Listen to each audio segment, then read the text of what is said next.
చాలమ్మా.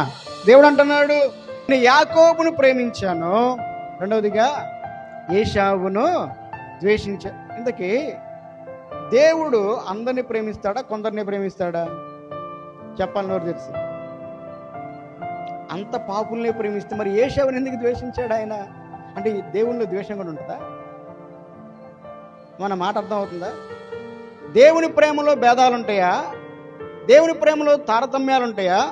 దేవుడు ప్రేమాస్వరూపి, దేవుడు ప్రేమహీనుడని వాక్యం చెప్తా ఉంటే ఆయనలో ద్వేషం ఉంటుందా? అంటే ఆయనలో ద్వేషం లేదు. కానీ రాయబడిన మాట ఏంటంటే, యాకోబును ప్రేమించితిని అని రాయబడింది. అసలు దేవుడు ఒకరిని ప్రేమించడం ఏంటి, ఇంకొకరిని ద్వేషించడం ఏంటి? సామాన్యంగా మనుష్యుల ప్రేమలలో భేదాలు ఉంటాయి, తేడాలు ఉంటాయి, అవునా కదా? ఇద్దరు పిల్లలు ఉంటే ఒక రకంగా ఒక రకంగా చూసే తల్లిదండ్రులు కూడా ఉంటారు. అక్కడ దాకా ఎందుకు ఇక్కడే ఉన్నారుగా.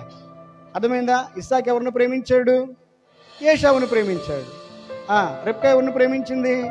యాకోబుని ప్రేమించింది. ఎందుకు? ఈయనేమో తల్లితో పాటు ఉంటాడు. ఏశావు ఏం చేస్తాడు?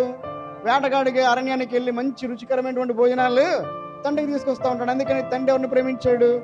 తండ్రి అయినటువంటి ఇస్సాకేమో ఏశావుని ప్రేమిస్తే, తల్లి ఎవరిని ప్రేమించిందంట?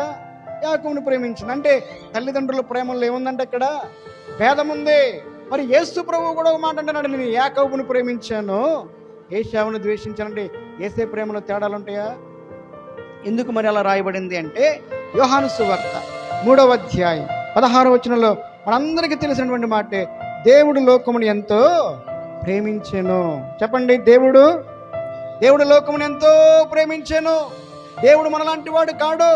దేవుని ప్రేమలో తారతమ్యాలు ఉండవు.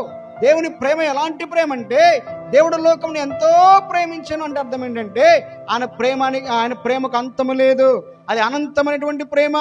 రెండవదిగా శాశ్వతమైనటువంటి ప్రేమ. మూడవదిగా మహాప్రేమ. నాలుగవదిగా ఆయన ప్రేమ పరిశుద్ధమైనటువంటి ప్రేమ. ఐదవదిగా ఆయన ప్రేమ పరిపూర్ణమైనటువంటి ప్రేమ. అంతము వరకు వారిని ప్రేమించడని బైబిల్ గ్రంథంలో రాయబడింది. ఆరవదిగా ఆయన ప్రేమ త్యాగపూరితమైనటువంటి ప్రేమ. అందుకని ఆయన ప్రేమను అగాపే అని పిలిచారు, నష్టపోవటానికి ఇష్టపడినటువంటి ప్రేమ. అంతేకాదు ఆయన ప్రేమ ఎలాంటి ప్రేమ అంటే, కొలతలు లేని, హద్దులు లేనటువంటి